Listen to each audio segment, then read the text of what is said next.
नमस्कार विद्यार्थी मित्रांनो, आजच्या चालू घडामोडीच्या भागामध्ये तुम्हा सर्वांचं मनपूर्वक स्वागत। आणि आपल्या शौर्य करिअर अकॅडमीच्या माध्यमातून आपण आजचे जे काय प्रश्न आहेत ते प्रश्न बघणार आहोत। त्या प्रश्नामध्ये कुठल्या गोष्टी महत्त्वाच्या आहेत, ते प्रश्न परीक्षेच्या दृष्टीने कुठला डेटा अवेलेबल करून देतात, या सर्व गोष्टीचा आढावा घेण्यासाठी मी असिस्टंट प्रोफेसर रमेश घोरपडे आणि आपल्या समोर आजचे जे काय प्रश्न आहेत त्यातील एक पहिला जो काय प्रश्न आहे तो तुमच्या समोर आहे।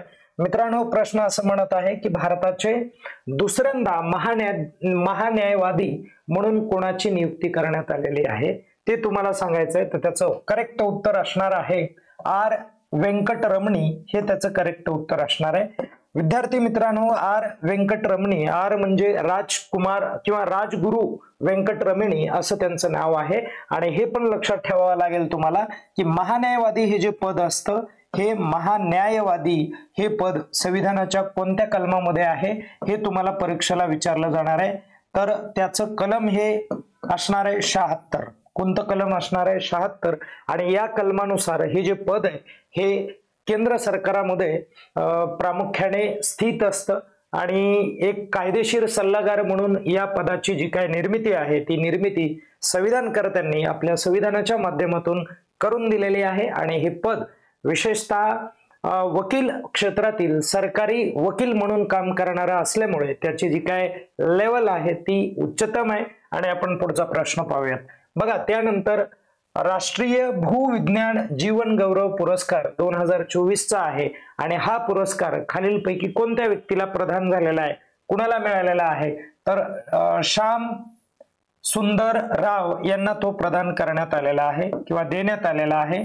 श्याम सुंदर राव, लक्षात ठेवा, खूप महत्त्वाचा प्रश्न होतो। 2024 चा हा पुरस्कार आहे मित्रांनो, परंतु त्याचं वितरण हे 2025 मध्ये झालेलं आहे। आणि त्यानंतरचा एक महत्त्वाचा मुद्दा काय आहे, याच दिवशी दुसरा एक पुरस्कार देण्यात आला, तो असा पुरस्कार होता राष्ट्रीय भूविज्ञान, बघा भूविज्ञान, राष्ट्रीय भूविज्ञान विवा पुरस्कार म्हणून हा पुरस्कार आहे। आणि हा जो पुरस्कार आहे हा पुरस्कार मिळाला आहे कुणाला?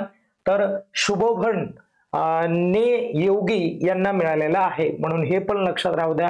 आणि हा पुरस्कार का दिला जातो? तर भूविज्ञान या विषयामध्ये ज्या लोकांनी अतिशय महत्त्वाचे योगदान दिलंय, वेगवेगळ्या प्रकारचे शोध लावलेले आहेत आणि जे आपल्या देशासाठी महत्त्वपूर्ण ठरलेले आहेत, अशा शोधांमुळे यांना हा पुरस्कार दिला जातो। त्यानंतरचा पुढचा मुद्दा बघा, भारताची पहिली डेंटल टिश्यू बँक, ही जी बँक आहे ही बँक कोणत्या शहरामध्ये स्थापन करण्यात आलेली आहे, अशा अर्थाचा तुम्हाला एक प्रश्न येऊ शकतो परीक्षेमध्ये।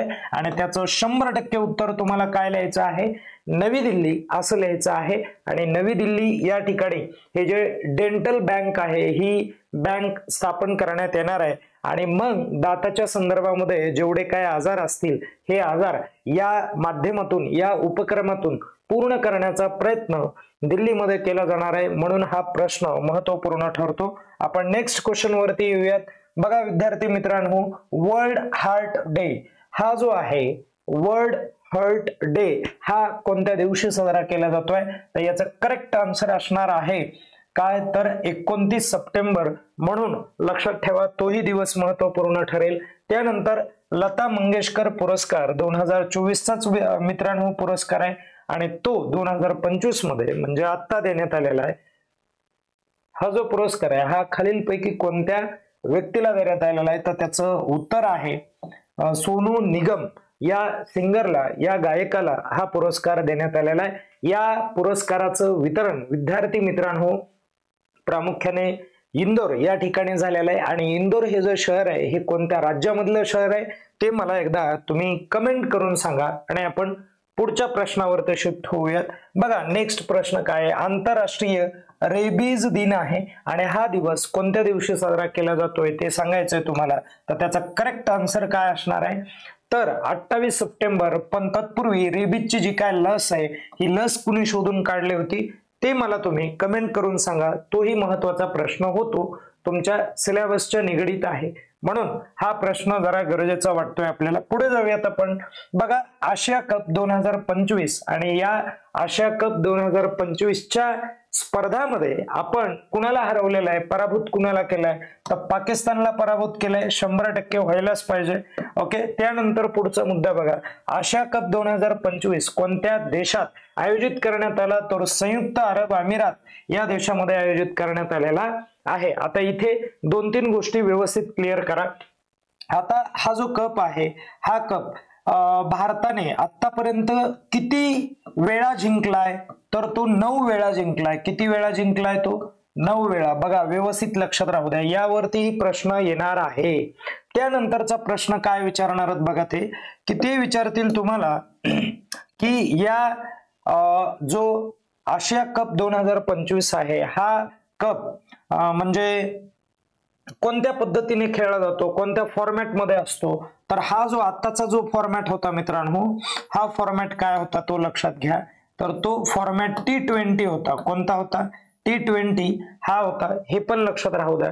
आणि त्यानंतर परत पुढे तुम्हाला विचारलं जाईल की या एशिया कप 2025 यामध्ये किती जण म्हणजे किती संघ होते, तर 8 संघ होते.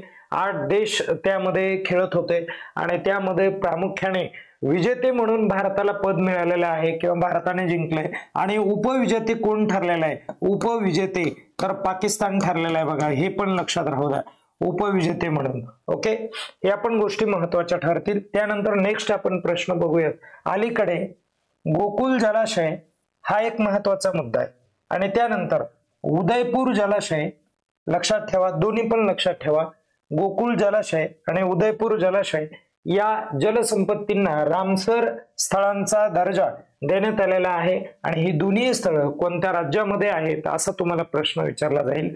तर ते जे राज्य आहे मित्रांनो, ते राज्य असणार आहे बिहार. म्हणून बिहार लक्षात ठेवा. ओके, त्यानंतर आपण पुढचा मुद्दा बघूयात.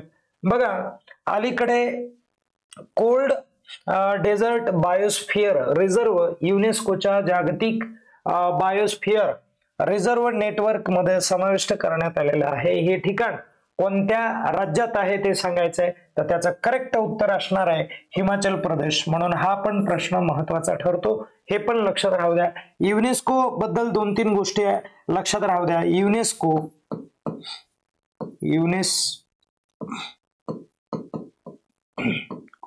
या युनेस्कोची जी काय स्थापना आहे मित्रांनो, ती स्थापना 16 नोव्हेंबर 1945 या दिवशी झालेले आहे. परीक्षेसाठी हा महत्वाचा मुद्दा ठरतो.